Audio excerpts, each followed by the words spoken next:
শিক্ষার্থী,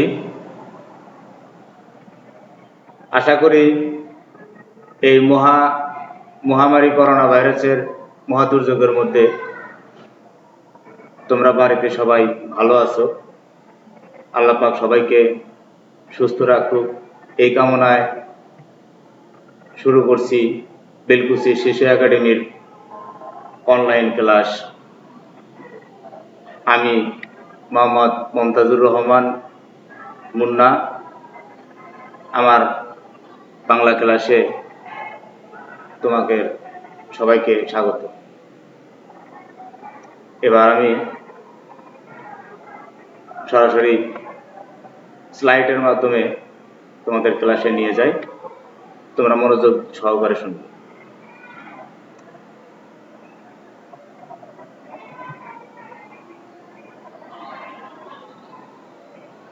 আজকে আমি তোমাদের একটা কবিতা নিয়ে আলোচনা করব। সে কবিতাটা কঠিন। আমাদের মাধ্যমিক শ্রেণীর যে কবিতাগুলো ছিল তার ভিতরে এই কবিতাটা কঠিন। তো দেখা যাক, আমরা আলোচনায় গিয়ে দেখি কতটুকু সফল হতে পারি। তোমরা আমাকে ক্লাসে অংশগ্রহণ করে সহযোগিতা করবে। নবম ও দশম শ্রেণীর শিক্ষার্থীদের জন্য থাকছে আজকের এই পাঠ। আজকের এই অনলাইন ক্লাসে সবাইকে প্রথমে স্বাগত জানাচ্ছি। আর এই অনলাইন ক্লাসটা পরিচালিত হচ্ছে বাংলাদেশ সরকার, গণপ্রজাতন্ত্রী বাংলাদেশ সরকার এর নির্দেশনা ক্রমে বেলকুচি শিশু একাডেমি থেকে। এখানে আমরা একটা ছবি দেখতে পাচ্ছি, হাত, সেটা আমাদের পতাকার প্রতীকী কালারে লেখা আছে বাংলাদেশ। আমাদের এই ছবি দেখেই বোঝা যায় যে এই বাংলাদেশ বা আমাদের এই যে পতাকা, আমাদের যে জাতীয় পতাকা, সেটা আমাদের বহির্বিশ্বে আমাদের পরিচয় ধারণ করে। তো এ থেকে আমরা ইতিমধ্যে হয়তো বুঝতে পেরেছি যে আমাদের নবম ও দশম শ্রেণীর যে পাঠ্য বিষয়গুলো আছে তার ভিতরে এই ছবির সাথে কি মিল পাওয়া যায়। তাহলে কি? হ্যাঁ, আমরা বুঝতে পারছি যে আমার পরিচয়। তাহলে আজকের আলোচনা আমার পরিচয় কবিতা। কবিতাটি লিখেছেন সৈয়দ শামসুল হক।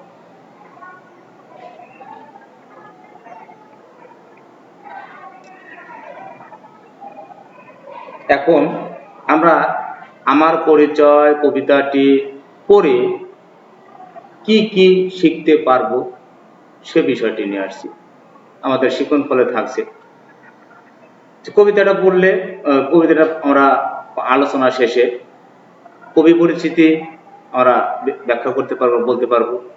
কবিতাটি শুদ্ধ উচ্চারণে পাঠ করতে পারবো, নতুন শব্দের অর্থ লিখতে পারবো, কবিতার সারমর্ম ব্যাখ্যা করতে পারবো, এই কবিতায় বর্ণিত বাঙালির ইতিহাস ঐতিহ্য সম্পর্কে আমরা ব্যাখ্যা করতে পারবো।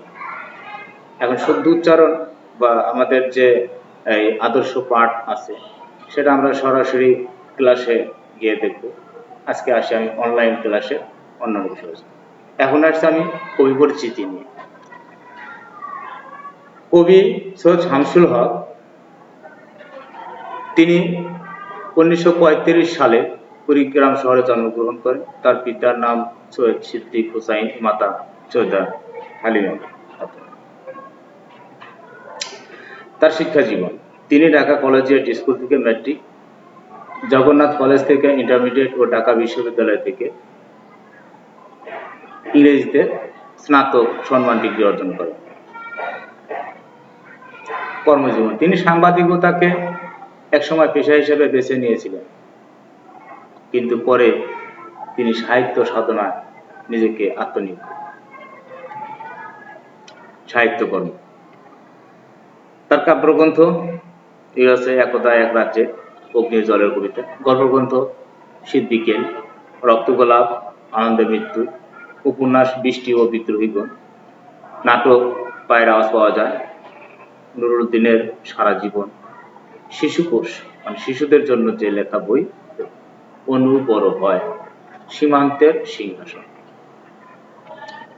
তিনি তার সাহিত্যে তার কর্মের জন্য, সাহিত্য অবদানের জন্য যে পুরস্কার বা সম্মাননা পেয়েছেন, বাংলা ভাষা ও সাহিত্য অবদানের জন্য 21 পদক, বাংলা একাডেমি পুরস্কার সহ তিনি আরো অনেক পুরস্কার লাভ করেন। কবি পরিচিতি আমরা জানলাম, আর একটু খন্ড খন্ড ভাবে আমরা চিত্র আকারে দেখছি।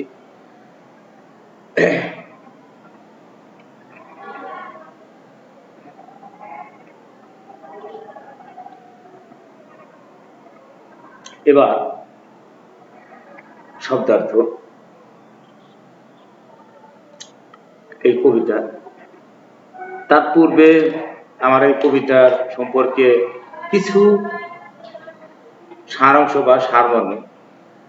কবি সৈয়দ শামসুল হকের আমার পরিচয় কবিতাটি তার কিশোর কবিতা সংগ্রহ থেকে সম্পাদিত আকারে রচনা করা হয়েছে।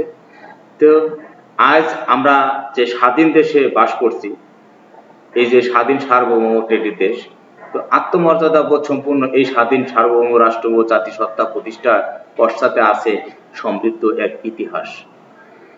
সৈয়দ শামসুল হক গভীর মমত্বের সঙ্গে কবিতার আঙ্গিকে চিত্রিত করেছেন সমৃদ্ধ সেই ইতিহাস, ঐতিহ্য ও সংস্কৃতির পটভূমি।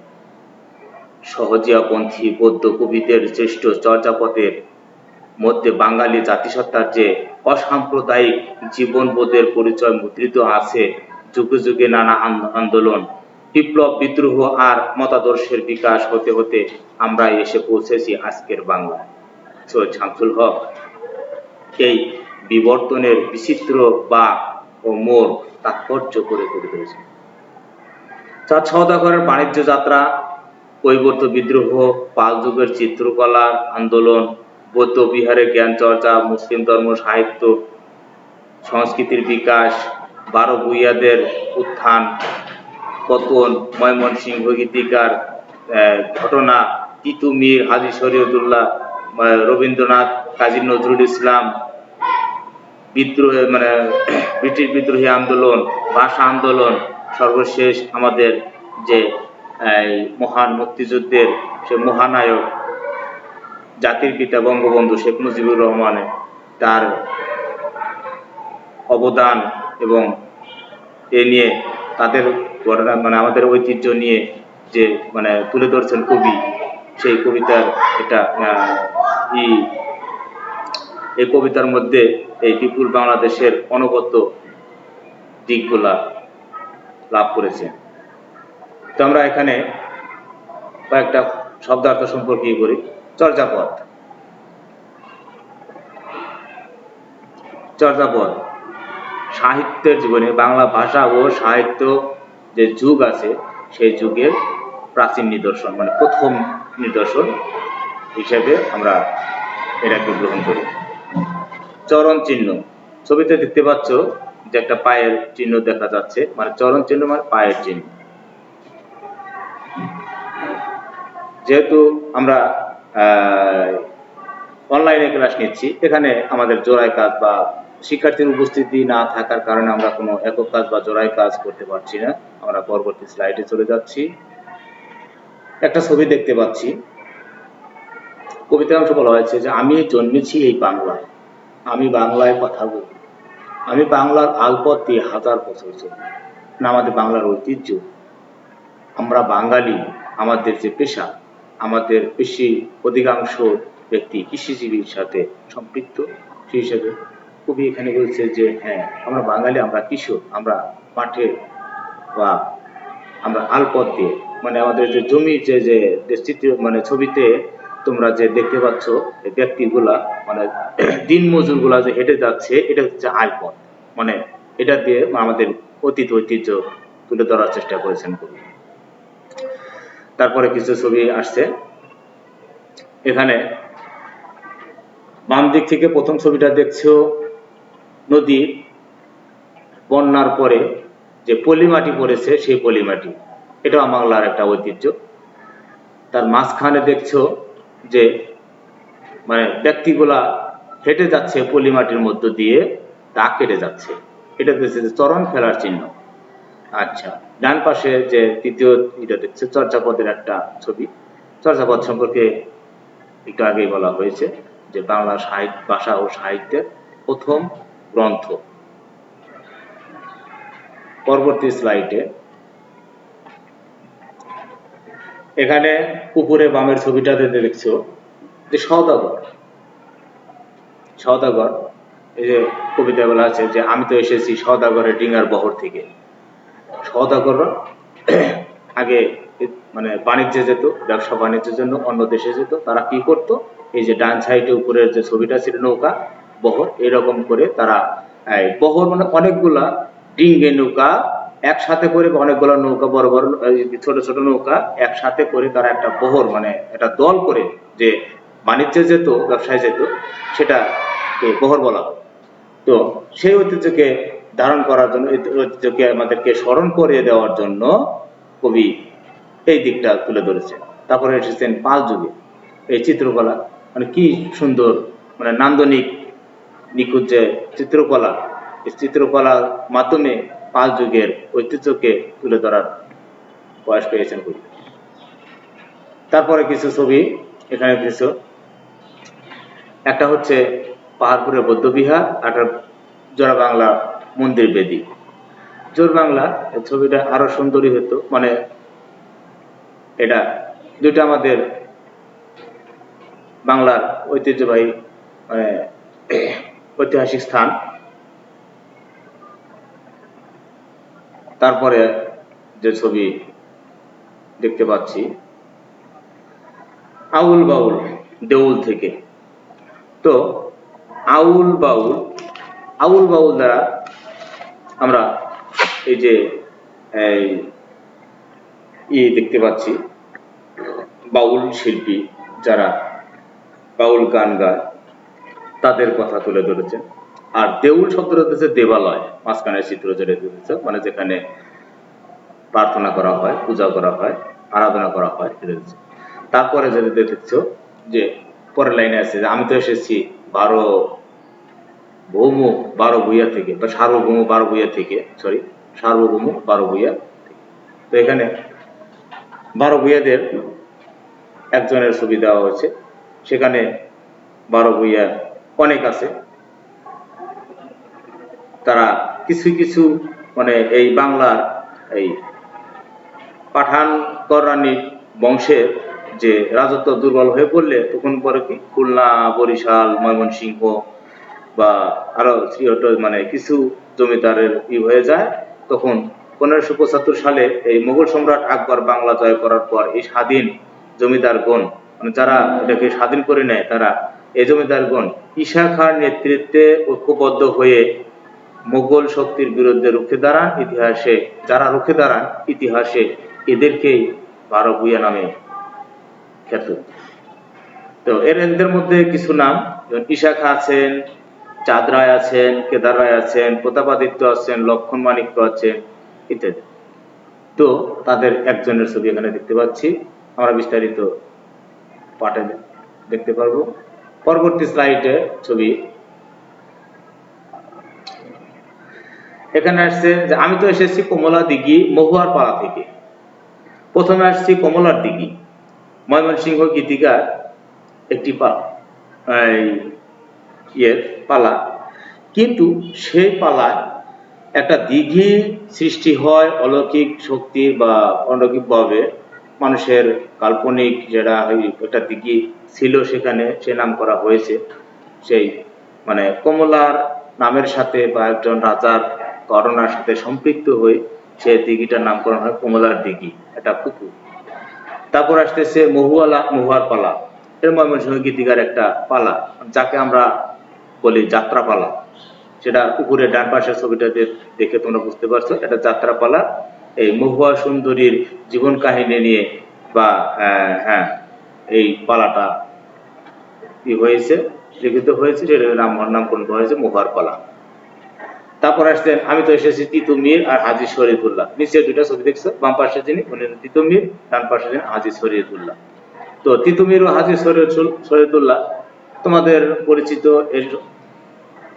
ওনাদের সম্পর্কে তোমরা পূর্বের শ্রেণীতে অবশ্যই জেনেছো কিছু।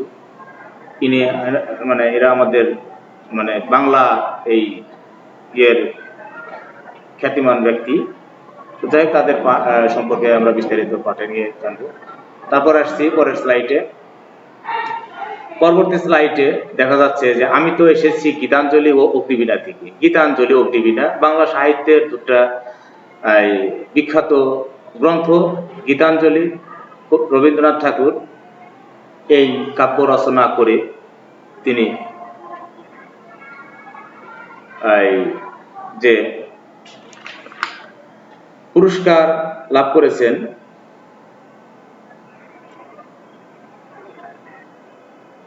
তারপর অগ্নিবীণা বিদ্রোহী কবি কাজী নজরুল ইসলাম, তার বিখ্যাত গ্রন্থ। তার ডান পাশে যে ছবি দেখছি আমরা, সেটা হচ্ছে নিচের লাইন যে আমরা এসেছি বাঙালি ক্ষুদিরাম ও সূর্য সেনের কাছ থেকে। এরা ওই ইংরেজদের বিরুদ্ধে বিদ্রোহ করে তাদের জীবন দিয়েছেন, তারা শহীদ হয়েছেন। তারপরের স্লাইডে আসছে আমরা তিনটা ছবি দেখতে পাচ্ছি। বামের ছবিটা এসেছি আমি বাঙালি জয়নুল আর অবন ঠাকুর থেকে। জয়নুল আবেদিন, ওনার সম্পর্কে আমরা পূর্বের ক্লাসে হয়তো জেনেছি। বাংলাদেশের একজন চিত্রশিল্পী, বিখ্যাত চিত্রশিল্পী, তার নাম আমরা সবাই জানি। তারপর হচ্ছে অবন ঠাকুর। অবন ঠাকুর বাংলা সাহিত্যের বিশেষ অবদানের জন্য তিনি বিখ্যাত। তারপরে ডানে আমরা যে ছবিটা দেখছি সে বাংলা আমার মায়ের ভাষা, রাষ্ট্রভাষা বাংলা চাই। কবিতা লাইনে বলছে যে এসেছে আমি রাষ্ট্রভাষার লাল রাজপথ থেকে। আমরা জানি 1952 সালে ভাষা আন্দোলনের মাধ্যমে আমরা আমাদের বাংলা ভাষাকে রাষ্ট্রভাষা হিসাবে প্রতিষ্ঠিত করেছি। এর জন্য আমাদের অনেক ত্যাগ স্বীকার করতে হয়েছে, আমাদের রক্ত দিতে হয়েছে, জীবন দিতে হয়েছে, তারপরে অর্জিত হয়েছে আমাদের রাষ্ট্রভাষা বাংলা। আমার পরবর্তী স্লাইডে যাচ্ছি। এবার লাইনে হচ্ছে যে আমি যে এসেছি জয় বাংলার বজ্রকণ্ঠ থেকে, আমি তো এসেছি 71-এর মুক্তিযুদ্ধ থেকে। আমাদের ছবিতে, বামের ছবিতে বঙ্গবন্ধু শেখ মুজিবুর রহমানের 7ই মার্চের ভাষণের ছবিটা দেখতে পাচ্ছি। হ্যাঁ, যে এখানে একটাই স্লোগান ছিল জয় বাংলা। জয় বাংলার এই স্লোগানের উপরেই আমরা যে বাঙালি 7.5 কোটি বাঙালি আমরা ঝাঁপিয়ে পড়েছিলাম আমাদের মুক্তিযুদ্ধের, সেই চিত্র কিন্তু আমরা উপরে ডান পাশের চিত্রে দেখতে পাচ্ছি। যে এভাবেই আমরা বাঙালি ঐক্যবদ্ধ হয়ে মুক্তিযুদ্ধে ঝাঁপিয়ে পড়ে আমাদের এই শত্রু পক্ষকে পরাস্ত করে ছিনিয়ে এনেছি আমাদের অধিকার, আমাদের সার্বভৌমত্ব, আমাদের জাতীয় পতাকা, আমাদের স্বাধীনতা। পরবর্তী স্লাইডে দেখতে পাচ্ছি দুটো ছবি। এখানে লেখা আছে, কবিতায় গেছে, তবে তুমি বুঝি বাঙালি জাতির বীজ মন্ত্রটি শোনো নাই, সবার উপরে মানুষ সত্য তার উপরে নাই।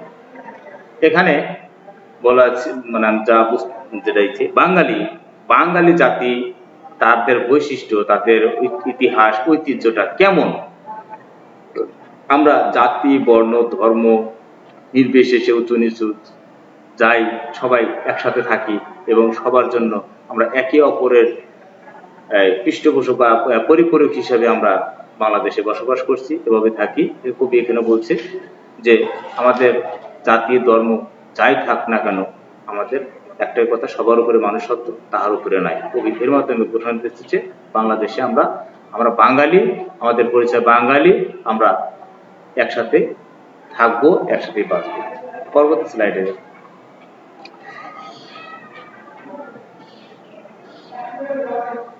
এই যে কবির যে কথা এখানে যেটা আছে, আরেকটা ঘোষণা যে একসাথে আছি একসাথে বাঁচি, আজও একসাথে থাকবো, সব বিভেদের রেখা মুছে দিয়ে সাম্যের ছবি আঁকবো।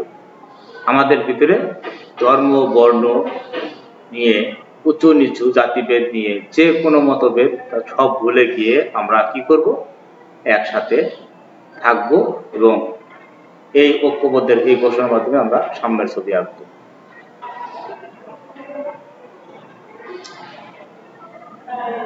আমরা আগেই বলেছি যে আমাদের সরাসরি ক্লাস না থাকার কারণে দলগত কাজ করা হচ্ছে না, আমরা অনলাইনে ক্লাসে আছি।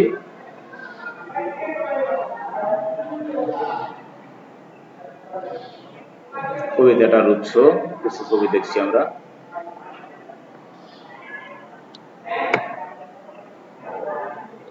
কবিতার মূল ভাব আমি আগেই বলে নিয়েছি, তারপরে তোমরা মূল পাঠ থেকে করে নিও। এবার তোমাদের মানে এখানে আমি সরাসরি পাঠ মূল্যায়ন করতে পারছি না, বাড়িতে বসে তোমরা যে কাজটা করবে যে আমার পরিচয় কবিতার আলোকে বাঙালির ইতিহাস ঐতিহ্য সংস্কৃতি সম্পর্কে একটা প্রতিবেদন তৈরি করে রাখবে এবং পরবর্তীতে যখন বিদ্যালয়ে শ্রেণী কার্যক্রম চলে তখন আমাকে দেখাবে, তখন আমি পাঠটা তোমাদের মূল্যায়ন করে দেব।